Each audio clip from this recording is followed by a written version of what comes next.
ఆంధ్రప్రదేశ్ రాజకీయాల్లో ఒక సైలెంట్ ప్రశ్న తిరుగుతుందండి. కాంగ్రెస్ పార్టీ మళ్ళీ ఊపందుకుంటుందా లేక చరిత్రలో కలిసిపోతుందా? చాలా మందికి కాంగ్రెస్ అంటే ఇప్పటికీ రాష్ట్ర విభజన గుర్తొస్తుంది. 2014లో ఆంధ్రప్రదేశ్ను విడగొట్టినటువంటి పార్టీగా కాంగ్రెస్ మీద కోపం వచ్చింది అందరికీ కూడా. ఆ కోపంతో ప్రజలు ఆ పార్టీని నేలమట్టం చేశారు. కానీ ఇప్పుడు పరిస్థితి మారుతోంది. ఎందుకంటే 12 ఏళ్ళు గడిచిపోయాయి, కొత్త ఓటర్లు వచ్చారు, పాత కోపం కొంతమేర చల్లారింది. ఇప్పుడు జనాలు అడుగుతున్నటువంటి ప్రశ్న ఒక్కటే, ఎవరు అభివృద్ధి చేస్తారు, ఎవరు ప్రత్యామ్నాయం? ఇక్కడే కాంగ్రెస్ కు చిన్న గ్యాప్ కనిపిస్తుందండి. ఎందుకంటే నిజం చెప్పాలంటే ఆంధ్రప్రదేశ్లో వైసీసీ అనే పార్టీ పుట్టింది కూడా, వైసీపీ అనే పార్టీ అంటే మన జగన్మోహన్ రెడ్డి గారి పార్టీ పుట్టింది కూడా పాత కాంగ్రెస్ పునాదుల మీదే. గతంలో టీడీపీ వ్యతిరేకత ఆ శక్తి ఏదైతే ఉందో, కాంగ్రెస్ అయితే టీడీపీ వ్యతిరేక శక్తి, టీడీపీకి మంచి పోటీ ఇచ్చేది ఏదైనా పార్టీ ఉందంటే అది కాంగ్రెస్. గతంలో ఎప్పుడైతే రాష్ట్ర విభజన జరిగిందో, రాష్ట్ర విభజనకి కాంగ్రెస్ మద్దతు ఇచ్చిందో, కాంగ్రెస్ చేసిందో, అప్పుడు అందరికీ కోపం వచ్చి కాంగ్రెస్ నేలమట్టం చేశారు. ఆ కాంగ్రెస్ పునాదుల పైనే, కాంగ్రెస్ మీద ఉన్నటువంటి కోపాన్ని ఉపయోగించుకొని మరో పార్టీ అవతరించింది ఏదైనా ఉంటే ఆ పునాదుల మీద అవతరించిన పార్టీయే వైసీపీ అన్నమాట. ఇప్పుడు ఆంధ్రప్రదేశ్లో వైసీపీ ఏదైతే పుట్టిందో అది పునాదుల మీద పుట్టింది కదా. ఇప్పుడు టీడీపీ వ్యతిరేక శక్తి ఏంటి? వైసీపీ. గ్రామ స్థాయి కేడర్ నుంచి పెద్ద నాయకుల వరకు పాత కాంగ్రెస్ నిర్మాణం చాలా వరకు వైసీపీలోకి వెళ్ళింది. వైసీపీలో ఉన్నటువంటి నాయకులు అందరూ చూస్తే కాంగ్రెస్ పార్టీలో ఉన్నటువంటి కేడర్ కావచ్చు, నాయకులు కావచ్చు, గ్రౌండ్ లెవెల్ వాళ్ళు కూడా కాంగ్రెస్ వాళ్ళే వైసీపీలోకి వెళ్ళింది. అంటే రాజశేఖర్ రెడ్డి మీద ఉన్నటువంటి అభిమానంతో అన్నమాట. అంటే ఇక్కడ వైసీపీ బలహీన పడితే ఆ ఖాళీని ఎవరో ఒకరు నింపాలి, అక్కడ కాంగ్రెస్ కి అవకాశం ఉంటుంది. కానీ సమస్య ఏంటంటే అవకాశం ఉండటం ఒకటే సరిపోతుందంటే దాన్ని ఉపయోగించుకోవటం కూడా తెలిసి ఉండాలి. ఇప్పుడు వైసీపీకి ఏదైతే ఆంధ్ర రాష్ట్రంలో వ్యతిరేకత ఏదైతే ఉందో వైసీపీకి సంబంధించి, ఆ అవకాశం ఏదైతే వచ్చిందో దాన్ని ఉపయోగించుకోవటం కాంగ్రెస్ కి తెలిసి ఉండాలి. ఇప్పుడు రాష్ట్ర కాంగ్రెస్ పార్టీ పరిస్థితి చూస్తే షర్మిల గారు పార్టీని నడిపిస్తున్నటువంటి తీరు మీదే పెద్ద చర్చ నడుస్తుంది. ఎందుకంటే ప్రజలు ఆశించేది సిద్ధాంతపరమైనటువంటి రాజకీయాలు, భవిష్యత్తు విజన్ ఉండాలి, రాష్ట్రానికి ఏం చేస్తారు అన్నది ప్లాన్ పర్టికులర్గా బయటికి తీసుకురావాలి ప్రజల్లోకి. ఎందుకంటే రాజశేఖర్ రెడ్డి గారి విధానాలు ఏంటి? కాంగ్రెస్ పార్టీ విధానాలే రాజశేఖర్ రెడ్డి గారి విధానాలు. కానీ రాజశేఖర్ రెడ్డి గారి పేరు చెప్పుకుంటూ పునాదుల మీద నుంచి వచ్చినటువంటి పార్టీ వైసీపీ పార్టీ ఇప్పుడు రాజశేఖర్ రెడ్డి గారి విధానాలను అమలుపరుస్తున్నారా అంటే లేదండి, అంతా నాశనం చేస్తున్నారు. కాబట్టి ఇప్పుడు మరలా ఆ విధానాలను గుర్తు చేసి పైకి రాగలిగినటువంటి పార్టీ ఏదైనా ఉంది అంటే వైసీపీని తుంగలో తొక్కి కాంగ్రెస్ పార్టీ రాగలదు. కానీ కాంగ్రెస్ పార్టీని నడిపిస్తున్నటువంటి నాయకురాలు ఎవరు ఆంధ్రప్రదేశ్లో? షర్మిల గారు. ఆ తీరు, నడిపిస్తున్నటువంటి తీరే ఇప్పుడు పెద్ద చర్చకు దారితీస్తుందండి. ఎందుకంటే సిద్ధాంతపరమైనటువంటి రాజకీయ విధానాలను ప్రజల్లోకి తీసుకెళ్ళట్లేదు.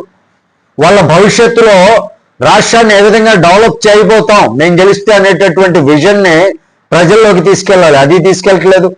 రాష్ట్రానికి ఏం చేస్తారో చెప్పాలి, ఆ ప్లాన్ ఏంటి అనేది చెప్పాలి, అది చెప్పట్లేదు. కానీ కనిపిస్తున్నది మాత్రం ఏంటి? షర్మిల గారు చేస్తున్నటువంటి పొరపాటు ఏంటి? జగన్ పై చేస్తున్నటువంటి వ్యక్తిగత దాడులు, వ్యక్తిగత విమర్శలు, కుటుంబ వివాదాలు. ఇది కాదు కదా పార్టీ పరంగా తీసుకెళ్లాల్సినటువంటి విధానం. కుటుంబపరమైనటువంటి వివాదాలు ఏదైనా ఉంటే అంతర్గతంగా చూసుకోవాలి. ఈ పార్టీ పరమైనటువంటి మీటింగ్స్ లో కూడా షర్మిల గారు చేస్తుంది ఏంటి? జగన్ గారిని తిట్టడం, జగన్ గారిని పర్సనల్ గా విమర్శించడం, ఆయన మీద వ్యక్తిగత దాడులకు దిగటం. అంటే దాడులు అంటే కర్రలతో కత్తులతో కాదండి, మాటల దాడి. మీటింగ్స్ లో చేయాల్సిందేంటి? షర్మిల గారు చేయాల్సింది కాంగ్రెస్ పార్టీ యొక్క విధి విధానాల గురించి మాట్లాడాలి. కానీ ఇక్కడ జరుగుతుంది వేరు కదా. ఇక్కడ ఒక పార్టీ నిలబడాలి అంటే, తిరిగి నిలబడాలి అంటే గ్రామ స్థాయి క్యాడర్ చాలా అవసరం అండి. జిల్లా స్థాయి బలమైనటువంటి నాయకులు కూడా కావాలి, యువతను ఆకట్టుకునేటటువంటి ప్లాన్ కావాలి. రాష్ట్రానికి స్పష్టమైనటువంటి రోడ్ మ్యాప్ ఇవ్వాలి. మేము రాష్ట్రాన్ని ఈ మార్గంలో తీసుకెళ్తాం, రాష్ట్రాన్ని డెవలప్ చేయడం కోసం మా దగ్గర ఈ విధానం ఉంది అని ఆకట్టుకునే విధంగా ఉండాలి. రాష్ట్రానికి స్పష్టమైనటువంటి విధి విధానాలను చూపించాలి. కేవలం మీడియా హెడ్లైన్స్తో ఓట్లు రావు కదా. ఇంకో కీలకమైనటువంటి విషయం ఏంటంటే, కాంగ్రెస్ నిజంగా వైసీపీని తుంగలో తొక్కి పైకి లెగవాలి అంటే మాత్రం ఒక పెద్ద రాజకీయ కథ చెప్పాలండి. అదేంటంటే, వైఎస్ఆర్ అసలైనటువంటి వారసత్వం ఎవరిది, రాజశేఖర రెడ్డి గారి విధి విధానాల వారసత్వం ఎవరు నిలబడతారు, ఎవరు నిలబెట్టగలరు అనేది తెలియజేయాలండి. రాజశేఖర రెడ్డి గారి కాలంలో సంక్షేమం కూడా ఉంది, అభివృద్ధి కూడా ఉంది, రాజకీయ పరిపక్వత చాలా ఉందండి రాజశేఖర రెడ్డిలో. హైదరాబాద్ ఎదుగుదలలో చంద్రబాబు గారు వేసినటువంటి పునాదుల మీద వైఎస్ఆర్ పార్టీ వాళ్ళు నీళ్లు పోశారు. సపోజ్ మొక్క నాటారు అనుకోండి, చంద్రబాబు నాయుడు గారు మొక్క నాటిన తర్వాత మొక్క బతకాలంటే ఏం చేయాలి, నీళ్లు పోయాలి. తర్వాత మొక్క నాటిన తర్వాత చంద్రబాబు నాయుడు గారు ప్రభుత్వం పడిపోతే ఆ మొక్కను నాశనం చేయాల రాజశేఖర రెడ్డి గారు, దాన్ని నీళ్లు పోసి ఎదిగేలా చేశారు. అభివృద్ధి కూడా అంతేనండి. ఒకటి ఏదైనా శంకుస్థాపన చేస్తే నెక్స్ట్ వచ్చేటటువంటి ప్రభుత్వం దాన్ని ముందుకు తీసుకెళ్లే విధానం ఉండాలి. రాజశేఖర రెడ్డి గారు చేసింది అదే. సంక్షేమం కూడా ఉంది అంటానికి కారణం అదే. చంద్రబాబు నాయుడు గారు చేసినటువంటి ప్రతి ఒక్క పని ఎక్కడ ఆగకుండా ఆయన కంటిన్యూ చేస్తూ ఆయన విధానాలను కూడా ప్రజల్లోకి తీసుకెళ్లారు. అది ఆపకుండా కంటిన్యూ చేసి అంత రాజకీయ పరిపక్వత ఉన్నటువంటి వ్యక్తి రాజశేఖర రెడ్డి. హైదరాబాద్ ఎదుగుదలలో ఇద్దరు భాగస్వాములు ఉన్నారు. ముఖ్యంగా పునాది వేసింది చంద్రబాబు నాయుడు గారు అయితే దాన్ని నిలబెట్టింది, ఆ పునాదిని ఇంకా స్ట్రాంగ్ చేసింది రాజశేఖర రెడ్డి గారు. మరి జగన్ ఏం చేస్తున్నాడు ఇక్కడ ఒకసారి ఆలోచించండి. ఏదైతే ప్రజావేదిక అని ప్రజా సమస్యల గురించి ప్రజావేదిక కడితే, ఎప్పుడైతే జగన్మోహన్ రెడ్డి అధికారంలోకి వచ్చాడో వచ్చిన వెంటనే మొట్టమొదటిగా దాన్ని డిస్మాంటిల్ చేసాడు, అంటే కూల్ చేశాడు ప్రజావేదికని. అదేవిధంగా చంద్రబాబు నాయుడు గారు మొదలుపెట్టిన దాన్ని పూర్తి చేస్తే చంద్రబాబు నాయుడు గారికి పేరు ఎక్కడ వెళ్ళిపోతుందని దాన్ని నాశనం చేసుకుంటూ వచ్చాడు, అభివృద్ధి లేకుండా చేశాడు. ఇక్కడే అసలు సమస్య. జగన్మోహన్ రెడ్డికి ఉన్నటువంటి మెయిన్ ఈగోయిస్టిక్ ఫెలో, వాస్తవానికి ఈగోయిస్టిక్ లీడర్ అన్నమాట. ఆ ఈగోయిస్టిక్ లీడర్షిప్ వల్లే ఇప్పుడు ఆ పార్టీ కనుమరుగయ్యే స్థితికి వెళ్ళిపోతుంది. ఇక్కడ వైఎస్ఆర్ కాంగ్రెస్ పార్టీ అంటే వైఎస్ రాజశేఖర రెడ్డి గారి విధి విధానాలని వైఎస్ఆర్ కాంగ్రెస్ పార్టీ తీసుకెళ్ళలేకపోతుంది. ఇప్పుడు దాన్ని ఉపయోగించుకొని షర్మిల గారు ఏం చెప్పాలి, ఆ రాజశేఖర రెడ్డి గారి కూతురుగా ఆయన విధి విధానాలని నేను తీసుకెళ్లగలను, ఆయన విధానంతో ఈ పార్టీ నడుస్తుంది, ఆయన యొక్క నిజమైనటువంటి వారసత్వం కాంగ్రెస్ దే అని నిరూపించగలగాలి. అది చెప్పగలగాలి ప్రజల్లో, అది కేడర్లోకి బలంగా తీసుకెళ్లగలగాలి.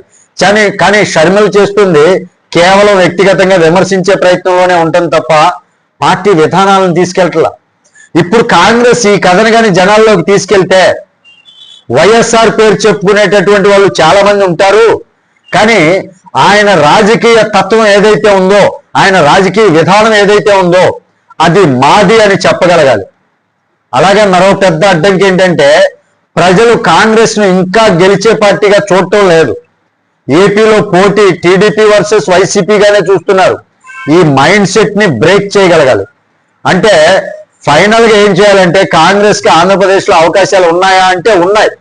వైసీపీ బలహీనత ఏదైతే ఉందో, ప్రజల్లోకి వాళ్ళు ఏదైతే నాశనం చేసేటటువంటి విధానం ఉందో ఆ బలహీనతని వాళ్ళు క్యాష్ చేసుకోవాలి.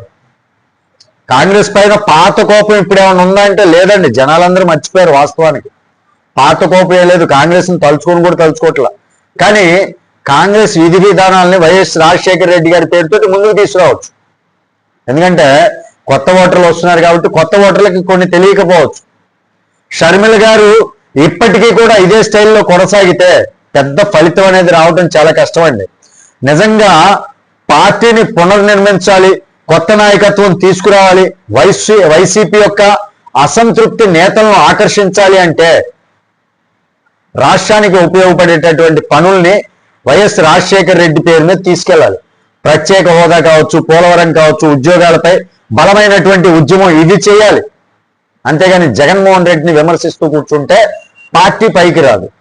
అప్పుడు ఏదైతే ఇప్పుడు చెప్పానో ప్రత్యేక హోదా మీద గవర్నమెంట్ మీద ఫైట్ చేయాలి, పోలవరం మీద ఎప్పుడు పూర్తి చేస్తారని గవర్నమెంట్ మీద ఫైట్ చేయాలి, ఉద్యోగాలు ఇంకా ఎన్ని వస్తాయి, ఎన్ని తీసుకురాగలరు, ఇంతేనా, ఉద్యోగాలు ఇంకా కావాలి, ఇలాంటి ఉద్యమాలు చేయాలి. అప్పుడే కాంగ్రెస్ కి ఒక బలమైనటువంటి నాయకులందరూ అట్రాక్ట్ అవుతారు. అప్పుడు మాత్రమే మరలా కాంగ్రెస్ అనేది ఆంధ్రప్రదేశ్ రాష్ట్రంలో మరలా చిగురిస్తుంది అనమాట. మొక్క ఎలాగైతే ఎండిపోయే మొక్క చిగురిస్తుందో అలాగా.